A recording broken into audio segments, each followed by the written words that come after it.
అధికారాన్ని అడ్డు పెట్టుకుని అడ్డదిడ్డంగా తెలంగాణ సొమ్ము దోచుకున్న కేటీఆర్, ఆయన కుటుంబ సభ్యులు తిహార్ తప్పదని ప్రజా సంఘాల జేఏసీ చైర్మన్, కాంగ్రెస్ పార్టీ నాయకులు గజ్జల కాంతం అన్నారు. బంజారాహిల్స్ లోని హోటల్లో ఏర్పాటు చేసిన విలేకరుల సమావేశంలో కేసీఆర్ కుటుంబంపై తీవ్ర స్థాయిలో విమర్శలు గుర్తించారు. తెలంగాణ రాష్ట్రాన్ని కుటుంబ సమేతంగా దోచుకున్నారని ఆరోపించారు. ఎన్నికల కోడ్ ఉండగా కేబినెట్ ఆమోదం లేకుండా ఫార్ములా ఈ రేస్ కేసులో 55 కోట్ల మీద అవినీతికి పాల్పడ్డారని విమర్శించారు. అక్రమాలకు నిలయంగా గత ప్రభుత్వం పాలన సాగించిందని విమర్శించారు. అవినీతి అక్రమాల ఆరోపణలు ఎదుర్కొంటున్న కేసీఆర్ తెలంగాణ సెంటిమెంటును రెచ్చగొట్టే ప్రయత్నం చేయటం విడ్డూరంగా ఉందని అన్నారు. తెలంగాణ ఉద్యమంలో ఆ కుటుంబానికి ఎలాంటి సంబంధం లేదని విమర్శించారు. తెలంగాణ కోసం చనిపోతా అంటున్న కేటీఆర్ ఉద్యమ సమయంలో ఎందుకు చావలేదని ప్రశ్నించారు. సెంటిమెంట్ను ఉపయోగించి లబ్ధి పొందాలని చూడటం సిగ్గుచేటు అన్నారు.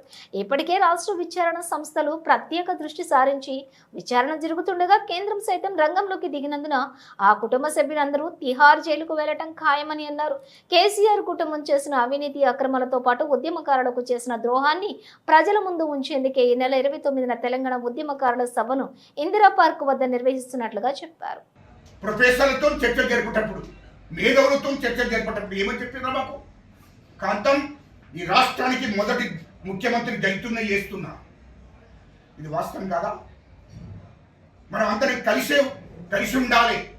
తెలంగాణలో మమ్మల్ని వేరు చేయకు, మా కుటుంబాన్ని వేరు చేయొద్దు, మమ్మల్ని వేరు చేయకు, అందరం కలిసే తెలంగాణ కోసం కొట్లాడదామని చెప్పి, తెలంగాణ వస్తే నాకు అవసరం లేదు, తెలంగాణ మీ చేతిలో పెడతా, మీరే ముఖ్యమంత్రి అవుతారు, దళితుడే ముఖ్యమంత్రి అవుతారని చెప్పింది ఇది వాస్తవం కాదా?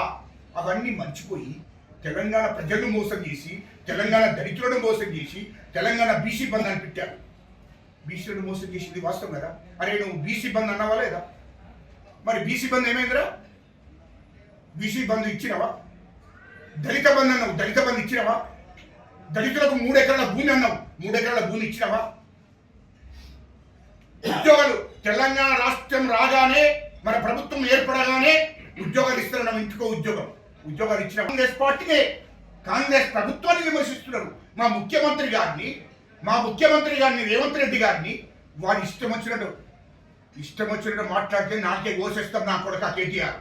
తమాషా వేస్తే నీ ఇల్లును ముట్టడిచ్చి నిన్ను ఫస్ట్ ఈ చట్టం కాదు, నిన్ను తెలంగాణ ప్రజలతోనే ఇక్కడి నుంచి ఉరికిపిచ్చి ఏర్పాటు చేపిస్తాను నా కొడుక. నువ్వేమనుకుంటే తమాషా వేస్తున్నావా? మా ముఖ్యమంత్రి గారిని వాడు వీడని మాట్లాడు భూషణికే నీకు అర్హత ఉందా? ముఖ్యమంత్రి నీతిగా నిజాయితీగా కడుపు కట్టుకొని ఇంట్లో నుండి ఆయన ప్రయాణం చేసి పరిపాలన చేస్తున్నాడు. ఇయలో సచివాలయం కట్టారు, దాంట్లో 100 కోట్లు దోషేశారు. ఇయలో మీరు ఎక్కడ దొయ్యండి, మీరు దొయ్యండి అంటే రాష్ట్రంలో అన్ని జిల్లాల కలెక్టరేట్లు కట్టారు, అండ్ల కమిషన్, మొత్తం అన్ని శాఖలలో మీరు దోపిడీ జరిగింది, ఇది వాస్తవం. కానీ మా ముఖ్యమంత్రి రేవంత్ రెడ్డి గారిని గిట్ట ఇంకొకసారి మాట్లాడితే నేను నాలుగే ఘోషిస్తాం. నా కొడుక ఈ తెలంగాణ రాష్ట్రం నుంచే తరిమేసే రోజులు దగ్గరికి వచ్చినాయి. ఈ రాష్ట్రం నుంచి తరిమేస్తాం. నా కొడుక మీ మీద ఈడీ విచారణ జరగవలసిందే, ఖచ్చితంగా జరగవలసిందే. అవసరం అనుకుంటే తెలంగాణ రాష్ట్రం నుంచి 1,00,000 మందిని ఢిల్లీకి కదిలిచ్చి ఈడీకున్న సిబిఐ కాంప్లైంట్ చేపిస్తాం నా కొడుక. కేంద్ర మంత్రి అయింది వాస్తవం కాదా? మరి ఇక తెలంగాణ సెంటిమెంట్ ఎక్కడ పోయి మీకు? 2009లో చంద్రబాబు నాయుడు గారి కాళ్ళు మొక్కి ఆయనతో పొత్తు పెట్టుకున్నాడు, 11 సీట్లు గెలిచాం, ఇది వాస్తవం కాదా? ఇంకా మరి సెంటిమెంట్ ఎక్కడ పోయి మీకు?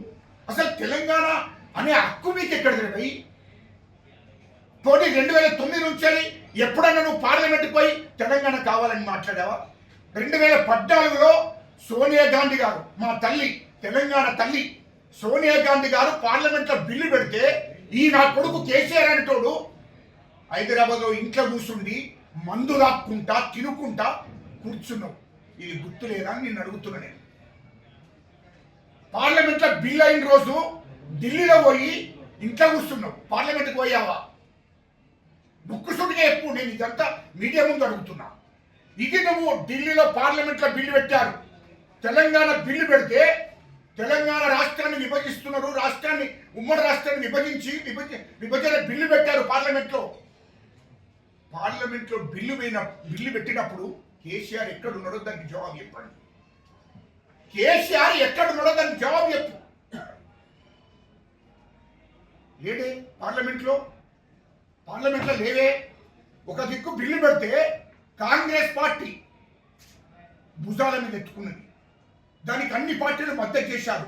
చంద్రబాబు నాయుడు మద్దతు చేశాడు, జగన్ మద్దతు చేశాడు, అన్ని పార్టీలు మద్దతు చేశాయి, బీజేపీ మద్దతు చేశాయి.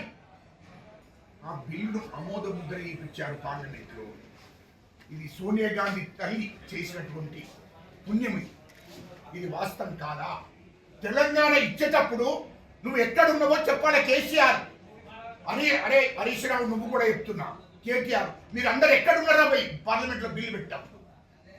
నేను ఢిల్లీలో ఉన్నా, తెలంగాణ జేసీ చైర్మన్గా నేను ఢిల్లీలో ఉన్నా.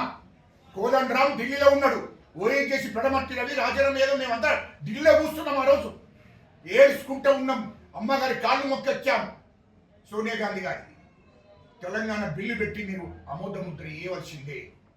ఇది వాస్తవం కాదా? మరి నువ్వెక్కడున్నావు రవి? మాకు అర్థం కాలే. ఇది మీడియా ద్వారా తెలంగాణ ప్రజలకు తప్పుదోవ పట్టించే కార్యక్రమం చేస్తున్నావే. పార్లమెంట్లో బిల్లు పెట్టేటప్పుడు కేసీఆర్ ఎక్కడున్నాడు, కేటీఆర్ అంటాడు ఎక్కడున్నాడు, హరీష్ రావు ఎక్కడున్నాడు? కేసీఆర్ ఢిల్లీలో ఎంపీ కోటర్స్లో కూర్చుండి మందు దాక్కుంటా టీవీ చూసుకుంటా పార్లమెంట్లో బిల్లు పెట్టారా? ఏం జరుగుతుందో సినిమా చూసినట్టు చూసుకుంటా ఉన్నది వాస్తవం కాదా? ఇది చెప్పు.